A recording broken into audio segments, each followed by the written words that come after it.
Olá, meu nome é Ana Duarte. E eu sou Gabriela Conde. E esse é o nosso podcast Da Nossa Mesa. Muito bem-vindo! Hoje, vamos lá. A gente pensou sobre falar um pouquinho sobre quem você é. Ou sobre quem você não é. Então deixa para outro dia, né? Do quem você é. Mas... Quem você é, depois a gente responde essa pergunta. Mas é importante a gente saber quem nós não somos. Sim, por quê? Existe muita diferença em viver a vida sabendo a nossa identidade e viver a vida de qualquer jeito, ou viver a vida com muitos interrogantes. Então, interrogantes que fala? Interrogações. Interrogações. Muito obrigada, desculpa. E então, a nossa ideia hoje é a gente conversar um pouquinho, de o que o ser humano não é. A gente, vivendo a vida, a gente tem muitos sentimentos, muitas sensações, muitas crises que brotam no meio do percurso. Sim. E muitas vezes a gente para no ponto de entrar em crise com certas coisas que, na verdade, estão denunciando quem a gente acha que a gente é, ou onde a gente está colocando nosso senso de identidade.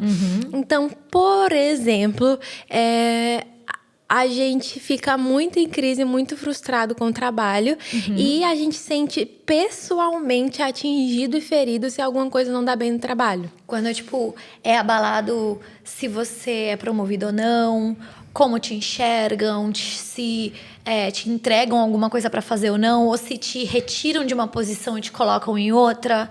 Parece que isso é um ataque pessoal a quem você é, quando é trabalho, quando essas alterações, elas acontecem. Então, a primeira coisa que nós não somos nós não somos aquilo que nós fazemos. Então, o que eu faço é parte, é um anexo de mim, mas não é intrínseco à minha personalidade. Eu posso mudar de função, eu posso mudar de atividade, mas quem eu sou permanece o seu valor em outra coisa que não é o meu trabalho, que não é a atividade que eu desempenho. Com certeza. E algo que é muito importante sobre isso é que aí a gente pode entrar um pouco em senso de chamado. Gostamos. Mas existe um chamado geral para o ser humano, um chamado que é para todos nós, que é o chamado do corpo de Cristo, o chamado da igreja, que é o amar a Deus de todo o coração, alma, forças e entendimento. Porque a palavra nos diz em Marcos 12, 30 e 31, que esse é o resumo, esse é o conjunto de tudo que está escrito na lei e pelos profetas. Se resume nesses 2 mandamentos. Primeiro mandamento, amar a Deus, e segundo mandamento, ao próximo como a nós mesmos. Então, o que me torna gente, o que me torna bem-sucedido é viver esse primeiro e segundo mandamento, é amar a Deus. Então, se eu tô vivendo o primeiro e segundo mandamento, independente do que está acontecendo no meu trabalho ou não, independente do tipo de função que eu estou executando ou não, se eu tenho mais jobs ou menos, se eu ganho aquela promoção ou não, o meu valor intrínseco como pessoa não muda. E até pelo princípio de nós somos a imagem de Deus. Sim. Se nós só respirássemos por aparelhos pelo resto das nossas vidas, o nosso valor como ser humano ele está guardado pela característica de Deus que é em nós, pelo reflexo de Deus que é refletido na gente. Sim. Então, a nossa atividade é expressão. A nossa atividade faz parte do sermos humanos, aí a gente pode entrar em mandato cultural, né? É o fato de que Deus nos criou para cultivar e guardar a terra que Ele criou. Então, isso quer dizer o nosso trabalho. Que quando eu digo trabalho, não pensa apenas o lugar onde você é remunerado, mas pode ser a função ministério que você... na igreja. Exato, a função na igreja, ou se você tem filhos, se você é esposa, os papéis que nós temos na vida, que a gente muitas vezes atrela esses papéis um valor muito mais elevado do que eles deveriam ter. Vamos tentar enxergar um pouco, então, onde que está o problema em colocar a identidade naquilo que nós fazemos. Por exemplo, a gente pode pro lado de se tornar pessoas viciadas no trabalho, em que se você não tá fazendo nada, você se sente um lixo, você se sente desvalorizado, se sente inferior às outras pessoas pela quantidade de trabalho. Então, para você ter um WhatsApp lotado de conversas é status, é satisfatório, porque você tá trabalhando. Ou você ter tá ocupado num domingo à tarde, nossa, como eu sou útil, eu tô ocupado Aqui, ó. domingo à tarde. Ou tipo, você não tem tempo pra dormir, pra descansar, pra comer direito. A ocupação vira status e não outra coisa, assim. E pode ir para um outro lado também, que é... Como eu posso falar? De uma maneira... Mas... Que é esse senso de medir o sucesso pela qualidade do trabalho também. E de ficar buscando ativismo para sentir alguma coisa. Tudo isso, como dizia o sábio, é vaidade. É vaidade. Não... Engraçado. Eu dei uma aula para procrastinação ontem e, tipo, é exatamente essa foi minha frase falando sobre tudo isso. É vaidade. Tipo, é o nosso ego procurando ser amaciado, procurando ser sustentado através do algo visível e tangível que a gente consegue mostrar.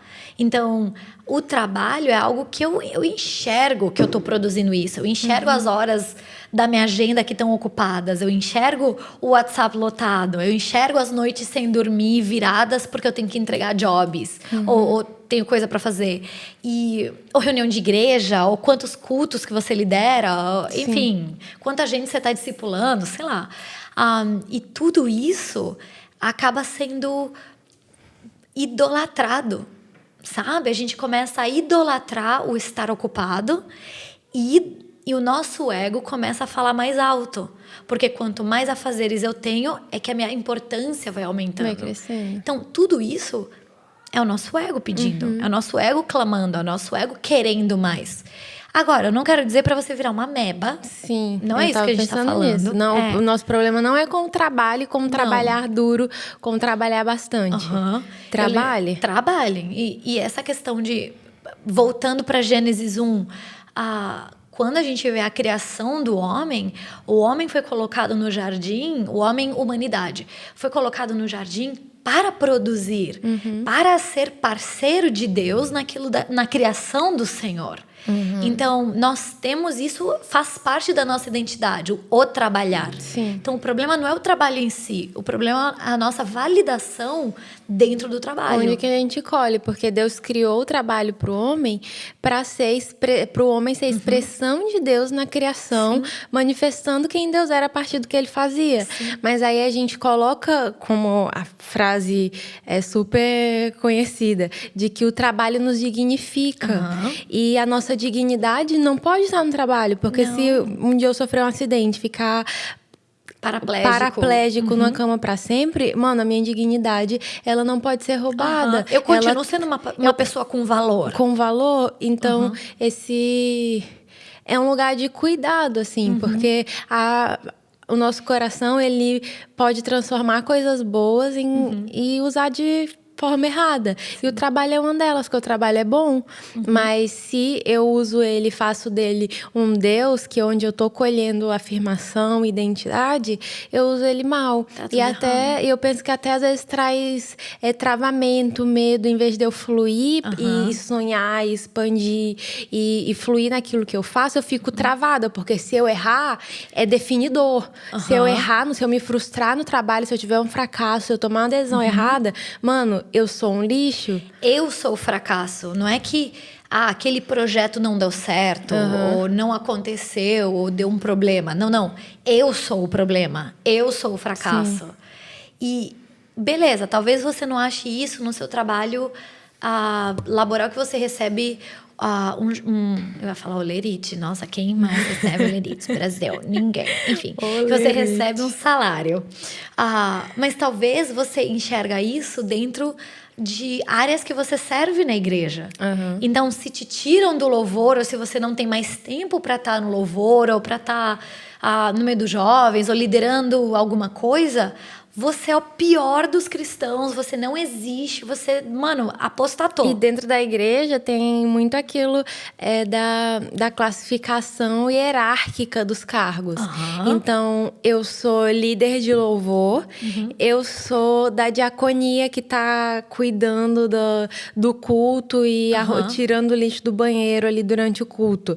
A gente coloca isso em níveis, em escalas. Então, pensando assim, fica claro nessa mentalidade que o líder de louvor é muito mais importante nessa hierarquia do que a pessoa que está na recepção, que está recebendo as ofertas, que está limpando o banheiro. Só que não é assim que o Senhor vê e que as coisas funcionam. E até, beleza, às vezes sim, teu pastor te tirou, mas às vezes é porque você mudou o papel que você tá tendo. Tipo, teu tempo mudou, você não pode servir mais o tanto quanto você servia, e quer dizer que agora então você perde o seu valor?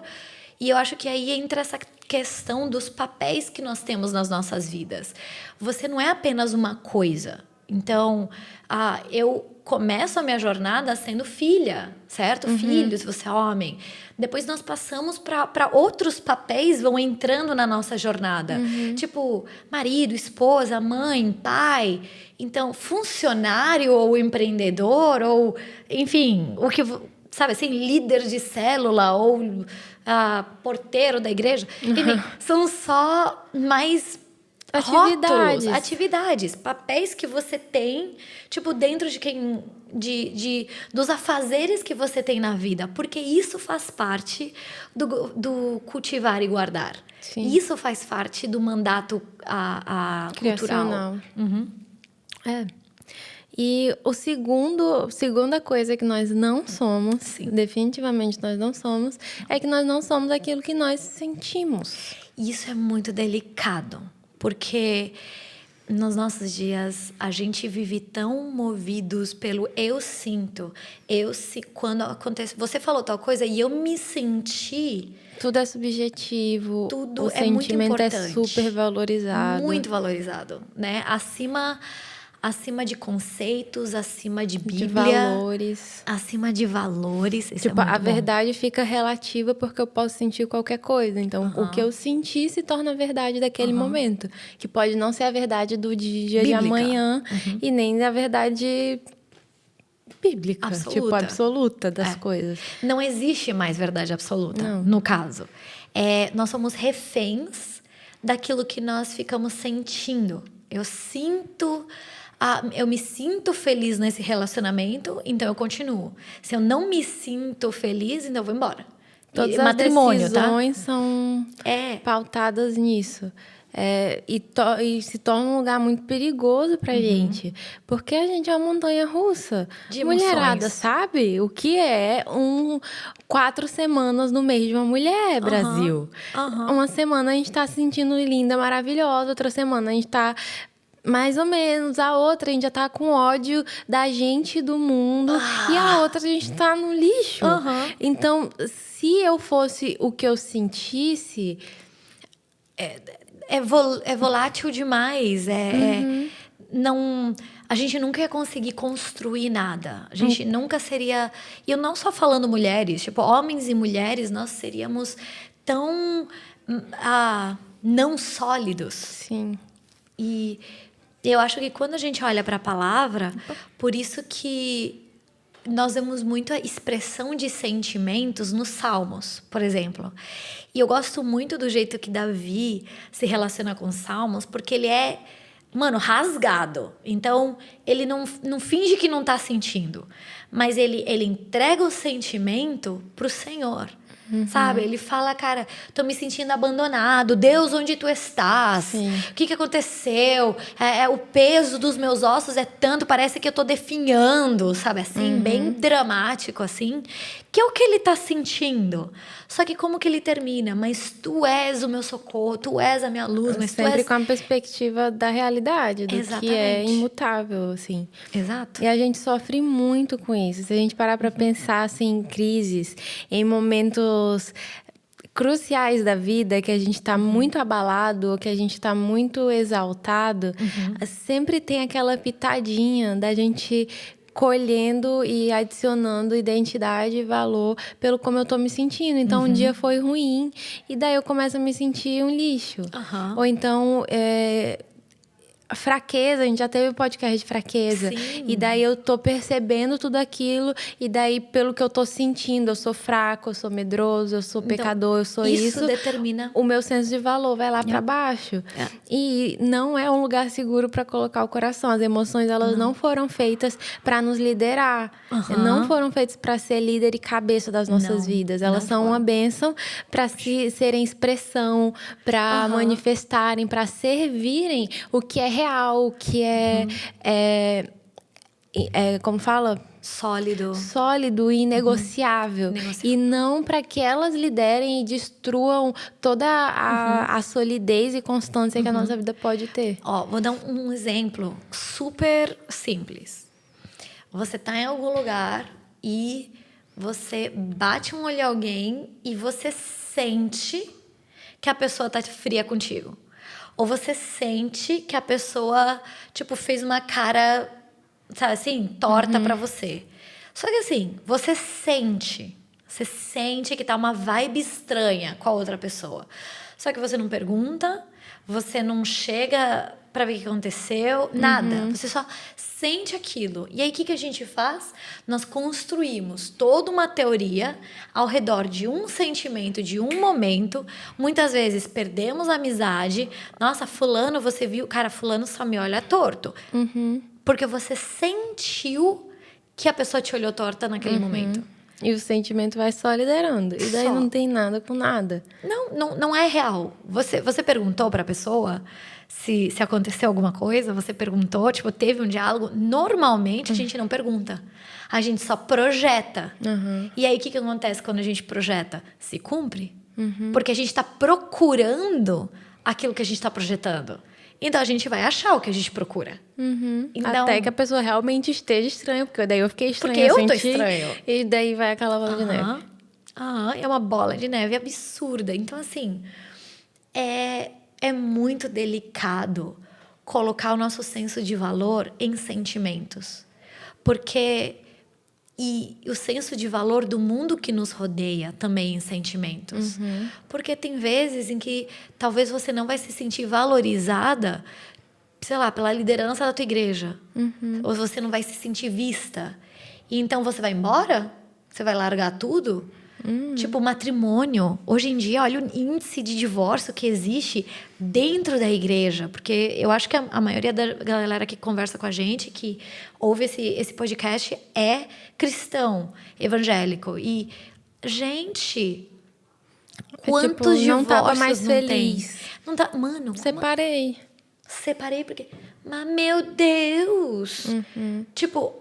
Óbvio, existem situações extremas, existem muita coisa... Tem até gente que sai da igreja, que larga Jesus porque, tipo, não estava feliz. Sim, ou porque não sentia mais a presença de Deus como era antes. Isso é muito... Isso é muito forte, isso é muito pesado. Porque, assim, aonde diz na palavra que você vai sentir a presença dele manifesta todos os teus dias? Não diz. Não diz. Isso é polêmico. É para te confrontar um pouquinho, para nos confrontar. Que não quer dizer que ele está distante. Quer dizer que nós estamos vivendo outros tipos de expressão de Deus. Então, se ele é onipresente, ele é onipresente. Sinta eu a ele ou não. Se ele falou que ele permanece fiel, ele é fiel. Sinta eu isso ou não. Então, assim, é bem delicado. A nossa graça é que a gente tem um Deus que já estabeleceu pra gente qual é a verdade que a gente tem que se ancorar. Então, tá tudo escrito. Tá tudo escrito. Tá tudo pronto. A gente só precisa... Graças a Deus. Deixar, tipo... passar o filtro na emoção e ver o que resta de verdade naquela emoção e o que não. E descartar aquilo e canalizar, que nem Davi fazia. Canaliza para o Senhor e deixa o Senhor dar um novo rumo para essa emoção. Mas não tomar como verdade, porque fica um lugar muito inseguro e não é esse lugar que... E, gente... A vida vai nos empurrar para tomar essa decisão. Sim. As coisas...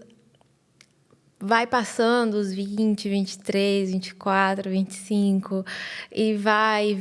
Cada vez mais a 30, gente vai 35, ter 40, 45. que ter algo para se apoiar, para se Sim, ancorar. E as sim. nossas emoções não vão nos deixar amadurecer. Um bebê chora quando quer alguma coisa. Um adulto precisa saber providenciar para ele o que ele precisa.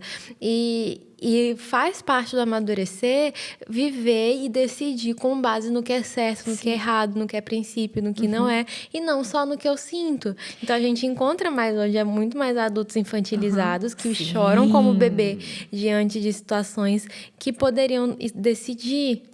E eu acho que até essa questão de saber até o dizer não a si mesmo. Então eu sinto fome, eu sinto que o que eu preciso é A, B, C. Não, porque eu senti, se tornou uma verdade absoluta que eu tenho que procurar. Eu tô infeliz no meu trabalho. Um exemplo. Então, porque eu tô nesse momento me sentindo infeliz, o que eu vou fazer? Já vou pedir demissão, já vou sair com tudo e vou, sabe assim, pra vida. Porque eu senti algo naquele momento. Quando, gente, vamos conversar, beleza, você tá se sentindo infeliz no seu trabalho? Tá bom. Então vamos construir um plano de ação. Isso é um adulto maduro. Isso são emoções maduras. Beleza, as minhas emoções estão falando sobre algo. Tá. Então vamos olhar para as emoções. Tá, o que as emoções estão falando? A, B, C. Será que é real? Mano, é real. Mano, o ambiente no meu trabalho tá péssimo. O meu chefe mano, horrível de conversar. O meu salário diminuiu. O tipo de trabalhos que estão me dando de afazeres tá muito ruim. Beleza, então aquilo que as tuas emoções estão te assinalando tá ok. Mas então é a maturidade de saber o que fazer com essas emoções. Então, beleza, a maturidade fala não abandonar tudo porque as emoções te dizem, tá? Eu tô sentindo isso. Tudo bem, eu consigo segurar essa sensação um pouquinho. Eu consigo estar vivendo, passando por essas emoções um pouquinho. Sabe? É que nem neném. Tá chorando, tem que correr, tirar o neném da... A criança não pode chorar. Não, calma. Tá tudo bem. É até bom. Eles falam que é bom pro pulmão da criança chorar um pouquinho. Não tô dizendo, pelo amor do Senhor, abandonar a criança chorando. Mas eu tô te falando sobre essa questão, tipo... Mano, não é assim, criança chora ou você dá. A gente tem uma elasticidade Sim. emocional criada. Ai, só chique. Elasticidade emocional. Que nos deixa suportar um pouquinho de desconforto e de dor. Parece que a gente não vai aguentar e que a gente vai romper. Mas a gente tem um pouquinho de elasticidade. Sim. E até essa coisa de eu sinto, eu vou fazendo o que eu sinto, dá uma sensação e soa como se fosse liberdade. Mas na verdade se torna uma escravidão. A gente se torna escravo do que a gente sente. Fechando as possibilidades que eu decida. Sim. Eu não decido, eu sou levada por algo que eu não tenho controle. Exatamente. Porque a gente não tem controle no que a gente sente. Mas o que a gente vai fazer com essa emoção, a gente tem controle. E daí a gente não decide descartar a parte que é controlável, que é o que eu faço, e viver pela parte incontrolável, ou seja, escravidão. Ou seja, total. A gente se coloca na coleira e deixa as emoções serem o treinador, sabe? Quando a gente vê que a palavra nos fala sobre parte dos frutos do Espírito é uma mente sã ou o domínio próprio. Então, é esse lugar onde eu não sou vida leva eu. Eu não sou movido apenas por aquilo que está aqui dentro. Eu sou movido pela verdade do Evangelho. Então, se a palavra me diz que em todo tempo ele é fiel e que a palavra fala sobre a esperança ou ter na nossa... Em todo tempo louvarei ao Senhor... Cara, independente do que eu tô sentindo, a palavra me convida a louvar o Senhor em todo o tempo. Então, no meio da tristeza, eu louvo, e não de uma forma falsa e plástica, mas exatamente com essa elasticidade emocional, dizendo que eu tô vendo essa dor, eu tô sentindo essa frustração, talvez, por exemplo, mas, ei, ó minha alma, ei, ele é bom em todo o tempo, então eu vou adorar ele. Então, o meu sentimento muda. Então, vamos resumir um pouquinho do que a gente falou.